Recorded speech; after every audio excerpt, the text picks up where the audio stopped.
My name is Odessa Waverly. I'm 81 years old. And this morning, while flipping through the local paper over my cup of mint tea, I saw my son's face plastered across the front page like royalty. Grinning, polished, proud. Headline: Blaine Waverly returns home to receive city honors for his work in education reform. It was his third award this year. He stood on the steps of City Hall, in front of the mayor and a row of applauding former classmates, and told the cameras, "I couldn't have made it without the strong mentors who believed in me." Strong mentors. No mention of me. Not a word. And the truth is, I wasn't expecting one. Before we continue, please subscribe to the channel and let us know where you're listening in the comments. Not after last month, when I overheard him at a fundraiser, introducing me as his father's longtime housekeeper, to a room full of board members and philanthropists. I stood there holding a tray of mini quiches. Quiches I made with my own hands from the same recipe I used to teach him how to cook eggs when he was 6, and listened as he erased me with a smile. "She helped raise me after my dad passed," he said. "A real steady presence in the home. That was all. No mother. No mom. Just the help." My heart didn't break that night. Well, crumbled quietly, piece by piece. Because I didn't carry him through the fire of life just to be called a ghost in my own story. When Blaine was 5, his father, my husband Arthur, collapsed at the feed store. Heart gave out like an old hinge. I had $12 in the bank and a second mortgage on a house we hadn't finished remodeling. But I didn't fold. I started taking night shifts at the diner. I baked pies at 4 in the morning to sell to the hardware store clerks. I sewed dresses, cleaned houses, ran a tutoring program from our garage, and somehow still managed to show up for every PTA meeting with lemon bars wrapped in wax paper.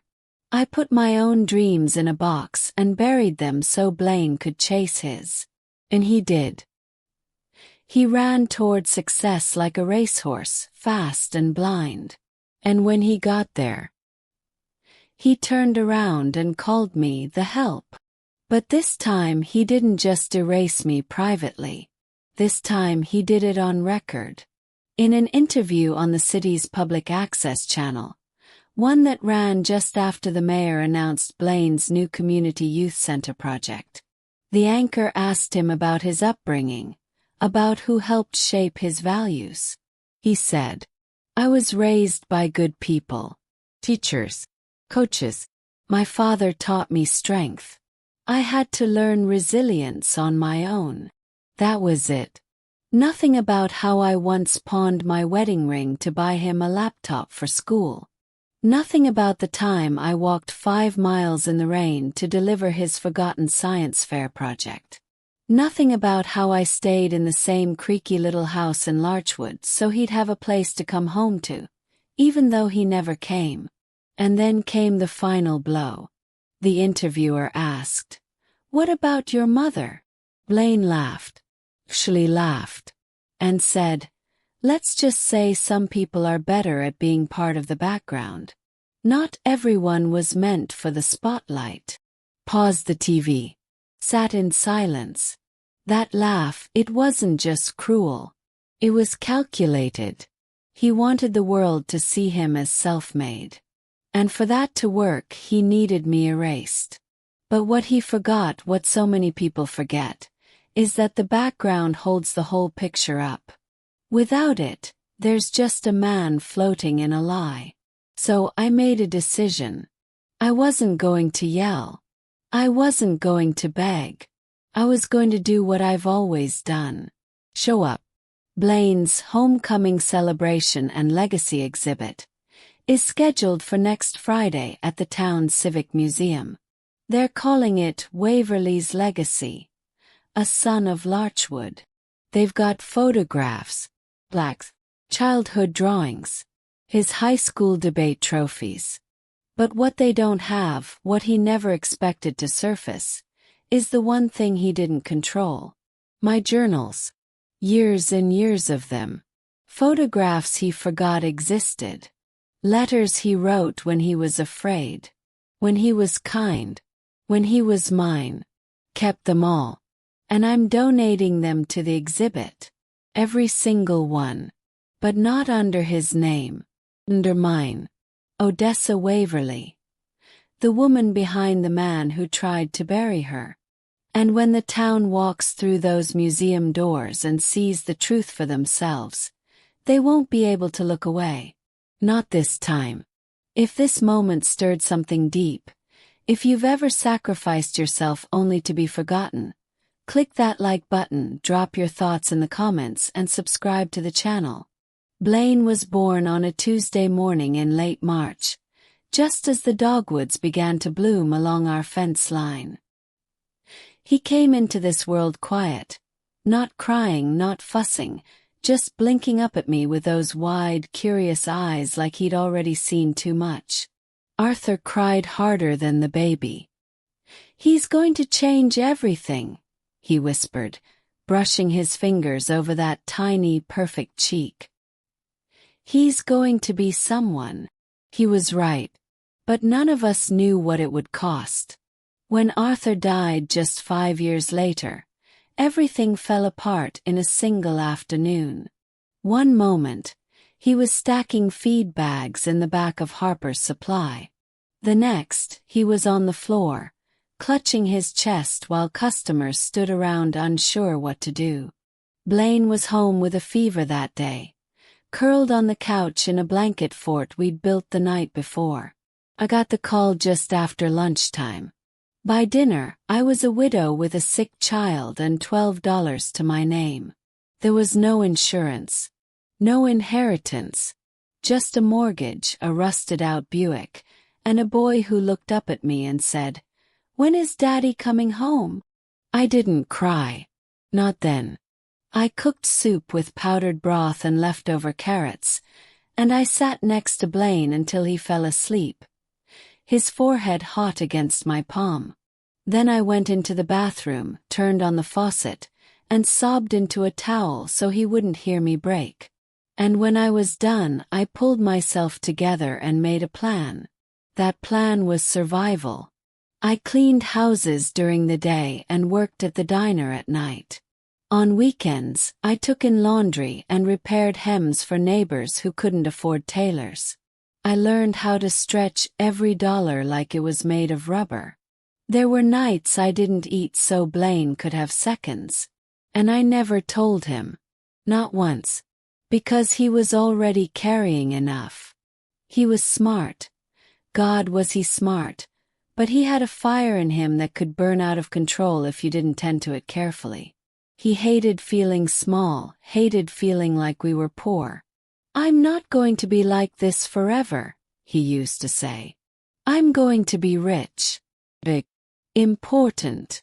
And I always said the same thing. "I know, baby. I know." When he was 12, I picked up a third job just to send him to the science camp he begged for. He didn't know I sold my engagement ring to make the final payment. He won first place in their state competition. When he was 15, he told me he didn't want to be just some kid from a nowhere town. He wanted to make speeches, to inspire people.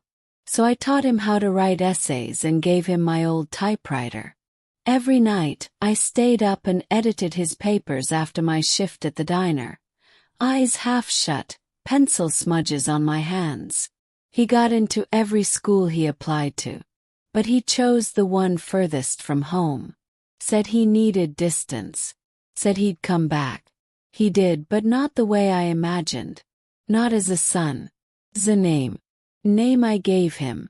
A name he made famous. A name he tried to rip me out of. But he forgot something. Kept everything. The drawings from when he was 5.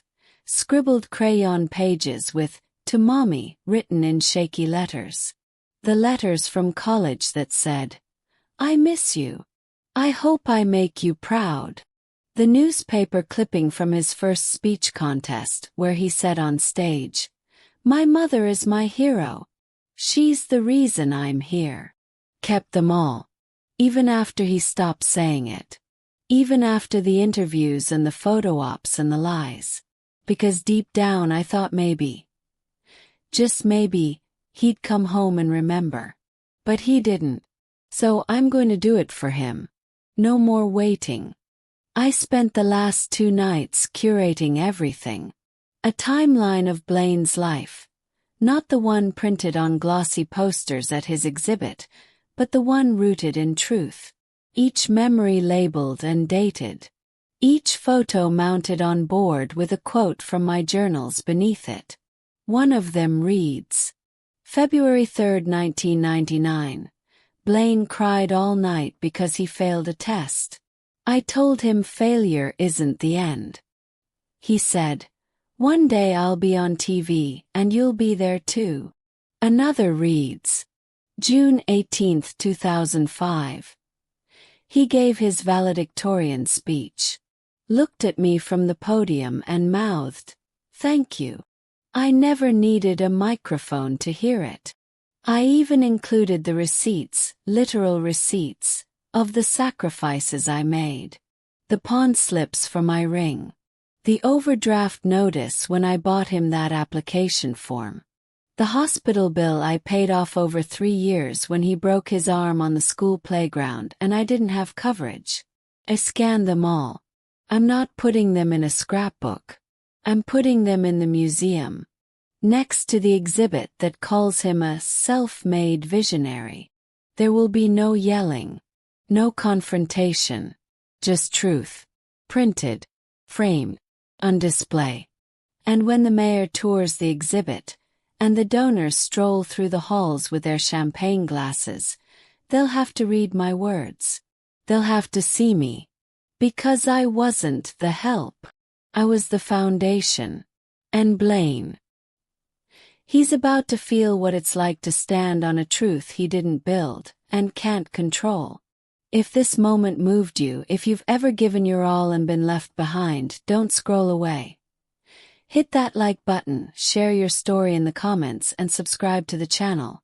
The morning of the exhibit was gray and still, the kind of stillness that settles in right before a thunderstorm.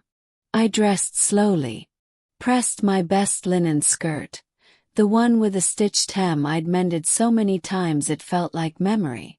Pinned my grandmother's brooch just above my heart, a tiny gold locket in the shape of a book.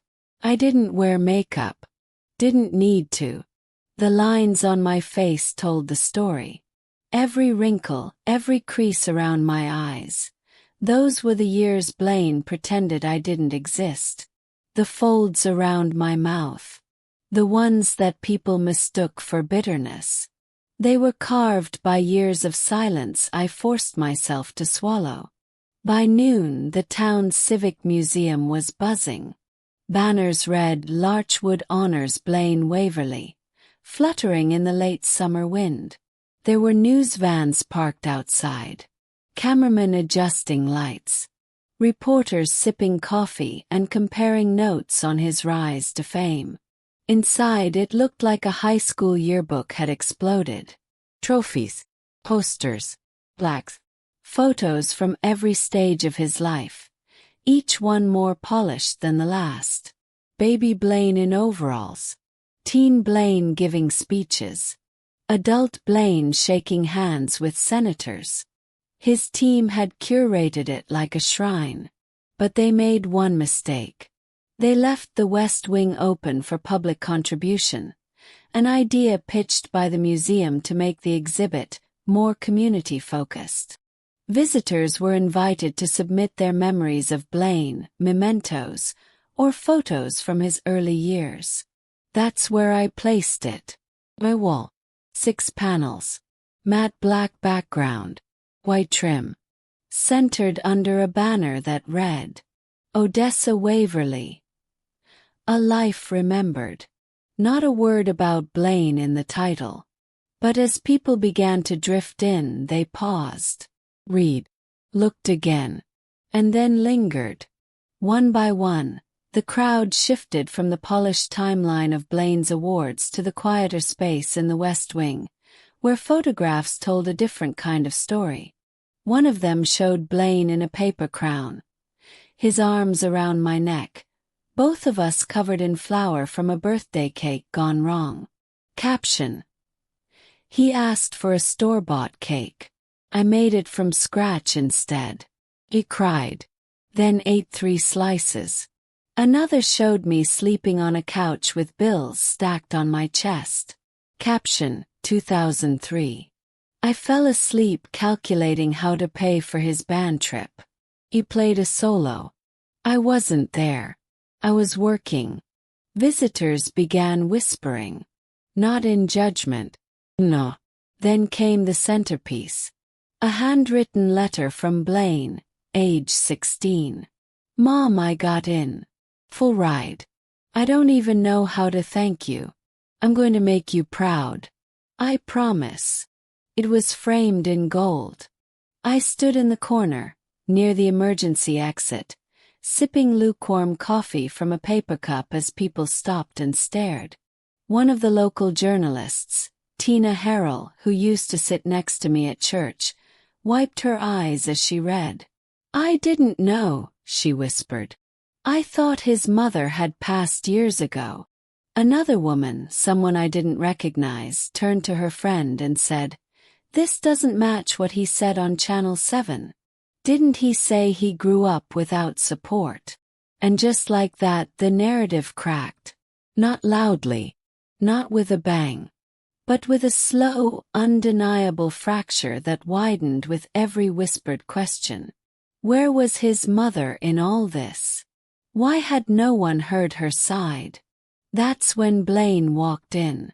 Spotlight perfect in a tailored navy suit. His hair graying at the temples just enough to make him look seasoned. He shook hands, hugged donors, smiled for cameras. Then he turned, saw the crowd in the West Wing, frowned, and walked over.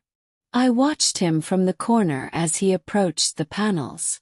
At first he didn't register it. He just scanned the wall, probably thinking it was someone else's tribute. Then his face froze. Eyes locked on his own teenage handwriting. He read the words once. Then again. His jaw tightened. He turned slowly, scanning the crowd, and his eyes met mine. Not across a kitchen table. Not in a warm embrace. Across a gallery floor between truth and image. He didn't come toward me. Didn't storm off either. He just stood there, watching. And for the first time in years, I saw the little boy in him again. The one who used to hug me after nightmares. The one who once cried when I missed his piano recital because my boss made me stay an extra shift. But that little boy was buried under decades of ego. And I wasn't there to dig him out. I was there to let him sit with what he'd done. To face the truth in his own handwriting. The crowd began to shift again. Journalists turned toward me. Are you Blaine's mother? Smiled. I am. They leaned in with questions, cameras, curiosity. But I didn't give them the soundbite they wanted. I just pointed toward the wall. My story's there, I said. All you have to do is read. If you've ever felt unseen, erased, or silenced, if you've ever wanted the truth to be louder than the lies, don't forget to like this video, drop a comment, and subscribe. The next morning I woke to a knock on the door. Not a soft one. A firm, persistent knock, like the kind you hear when someone's pride is tangled up with regret. I opened the door slowly, heart calm, knowing exactly who it would be. There he stood, Blaine, still wearing the same crisp suit jacket from the night before, though the collar had started to wilt, and the bags under his eyes told me sleep hadn't found him. His tie was gone. His voice, when it finally broke the silence, was small. I need to talk. I stepped aside. Wordlessly. He stood awkwardly in my living room, the same room where he once built Lego castles and performed school monologues. It hadn't changed much. Same plaid sofa. Same wooden shelves filled with old books and faded pictures. But everything felt different. He looked around like he was in a museum of a life he forgot belonged to him. "I didn't know you were going to do that," he said finally. "The display. The letters. The photos." I sat in my chair by the window. "You didn't ask what I remembered." "I didn't think." "No," I interrupted, not harshly but firmly. "You didn't." He dropped into the chair across from me. For a long moment, neither of us spoke. Then he said, "I panicked." That word, panicked, felt too small. Too soft. "I was scared people wouldn't see me as strong if they knew how much I leaned on you." I raised an eyebrow. "So instead you erased me." He winced. "I never meant to." "But you did." He looked at his hands, ashamed. When the interviews started, the publishers, the networks, they all wanted a clean story. Self-made man. Came from nothing. Built everything alone. It sold. He nodded. Truth doesn't sell like fantasy. Not unless someone's brave enough to tell it. His eyes welled, and he leaned forward, elbows on knees. "Mom, I'm sorry. I was wrong. Hurt you. I hurt the truth." That part of me, the young mother who once held him through fevers and failures, wanted to reach out, to wrap my arms around him and say it was all okay. But it wasn't. So I said, "I forgave you a long time ago, Blaine. But forgiveness doesn't undo the story you told without me." He looked up, startled. "You forgave me." "Of course I did. But that doesn't mean I owe you silence." He nodded slowly. "I know. I want to fix it." I stood up, walked to the bookshelf, pulled down a weathered brown journal. "This," I said, handing it to him, "is the rest of the story. My story. Every year. Every sacrifice. Every heartbreak and hope. It's yours now, but only if you plan to tell it right." He took it like it weighed 100 pounds. Then came the question I never expected. Can I read from this at the closing ceremony?" I blinked. "You want to read my words?" He nodded. "I want people to hear where I came from. Who I came from." I sat back down, studying him. For the first time in years, his face held no arrogance, no spotlight shine. Just sincerity. "You can," I said. "But not to make yourself look good. Do it because it's the truth." "I will." And for a moment we just sat. The clock ticked. The birds outside chirped. And somewhere between the guilt and the grace, something like healing began to bloom. But I wasn't naive. A speech wouldn't undo everything. A single moment of redemption wouldn't rewrite a lifetime of omission. But it was a start. Later that week, the town gathered for the closing of the exhibit. The mayor made a brief speech. The press lined up. And then Blaine took the stage. He opened the journal, cleared his throat, and read. June 12, 1994. Blaine scraped his knee and ran to me, crying. I kissed the wound and told him he'd be okay. He looked up and said, "I'll always come to you, Mama. Always." I held on to that promise. Even when he forgot it. The room was silent. Then he turned the page. November 3, 2001. I skipped dinner so Blaine could have seconds. He didn't know. He said he loved me with his mouth full of macaroni. Another page. August 28, 2009. He left for college today. said he needed space. I gave it to him, and then cried into his empty pillow for an hour.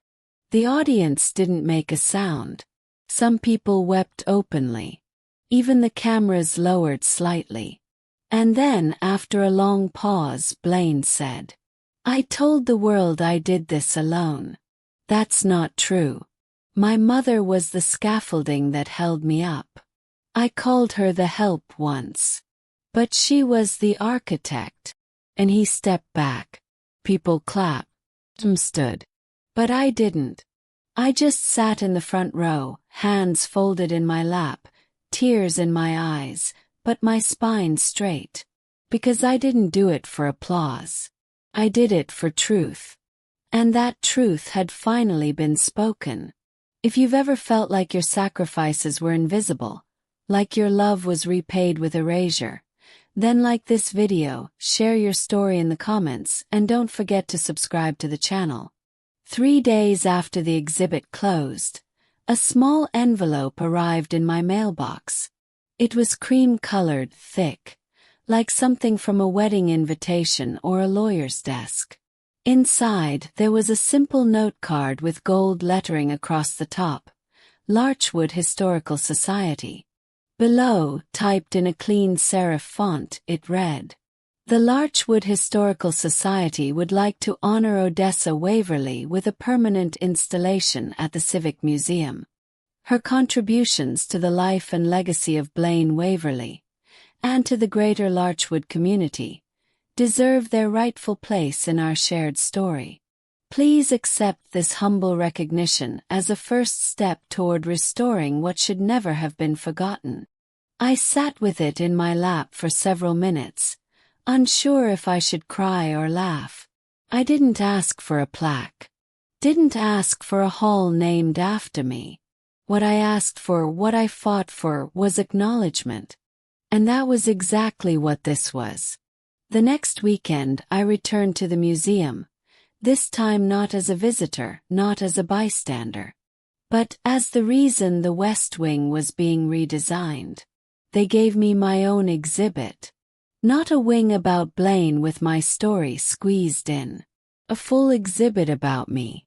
Photos of my nursing shifts, notes I wrote to students during my years as a part-time librarian, faded recipes on index cards, the community garden I built behind the church, and that same worn journal, now preserved in glass, open to the page Blaine had read aloud. The plaque on the wall said, "Odessa Waverly, the architect behind the dream." I didn't speak at the unveiling. I stood off to the side, holding a glass of sweet tea, nodding as strangers passed by and whispered, "I never knew."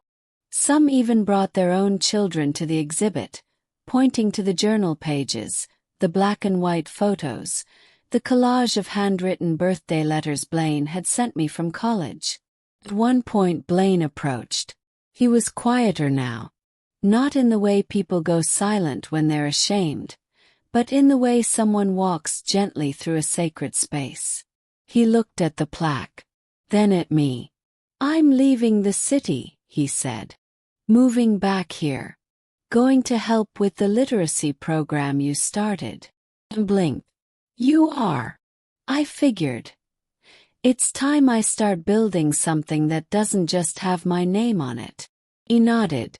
"Good." He hesitated. "I still have a lot to make up for." I gave him a long look. "You can't undo the years. But you can choose what you do with the ones ahead." And I meant it. 'Cause I'd done my part. I had healed. Not out of revenge, not to hurt him, but to free myself from the version of motherhood I'd been trapped in. The silent, erased, background kind. That evening I walked home alone. Not because I was abandoned, but because I chose to walk. Chose to live the next chapter on my terms. Later that night I pulled out a fresh journal. Its cover was burgundy leather, soft as silk, the pages cream and thick.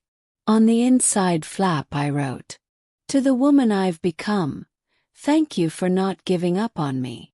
And on the first page I began to write. Not about Blaine, not about what was lost, but about what I had found. Is quiet, powerful freedom. Sometimes healing doesn't look like reunion. Sometimes it looks like walking away. Not bitter, not broken, but whole. I didn't need a microphone or a headline.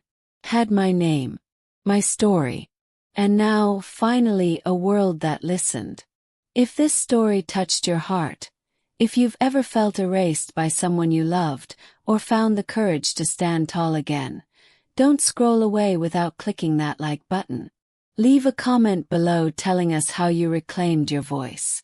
And if you want more stories like this, stories of resilience, truth, and quiet power, hit that subscribe button and turn on notifications. We've got more to share. And you're not alone.